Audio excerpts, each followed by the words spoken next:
ศลาวมีประวัติศาสตร์เรามีสามสนศาสตร์68สนเขาสามัคคีนี่เป็นแกนเงา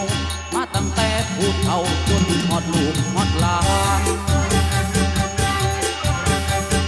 Welcome to Laoland Welcome to Laoland Welcome to Laoland เชิญท่องเที่ยวเมืองลาว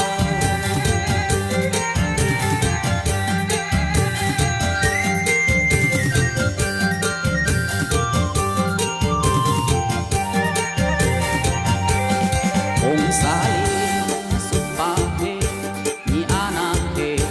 ติดกับอยู่นานสนเผ่าลือมีหลายห้อยพันทุกคนขยันสร้างบ้านแปลงเลาะเรียบเมืองอุดมสมบูรณ์ต้นไม้ใหญ่ภูเขาสวยงามมีทำใหญ่เสนอหัวพันอ่านที่มันผู้นำเก่ากว่าผู้ศาสตร์ลาว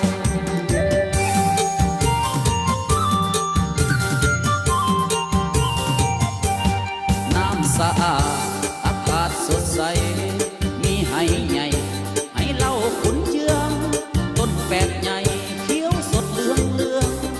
นี่คือเมืองเสียงกวางบ้านเฮาลงจากเขาเข้าสู่เมืองหลวงภาษาทั้งปวงว่ามรดกโลกขนบธรรมเนียมเสงี่ยมเทียมโอผู้เฒ่าผู้โอโอเว้ามวนปากหวาน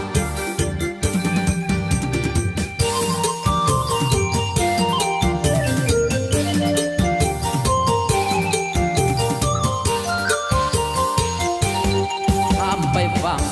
สยามบุรีดินแดนแห่งนี้มีมาสานามลองน้ำคลองลงสู่เวียงจันทน์เมืองหลวงลาวันสวรรค์บ้านเฮาขึ้นรถเมล์โดยสารสายไทยกายบ้านใหม่ถึงเมืองปากสันกุหลาบแห่งนั้นสาวงามลาวันสิบลาปากันที่ปากกระดิ่ง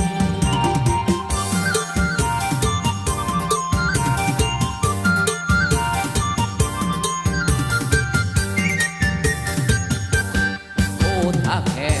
ขมวนเมืองงามทำแอนนั้นสวนนางกินลมถึงทางแดงเซโนงามทรงเลี้ยวขวาทางโค้งถึงแดนสวรรค์น้ำตาไฟพระธาตุศักดิ์สิทธิ์น้ำสถิตพระธาตุอิงอังองค์เซโดนอย่าลืมแวะกันแล้วก็นั่งกินเหล้าขาวบาน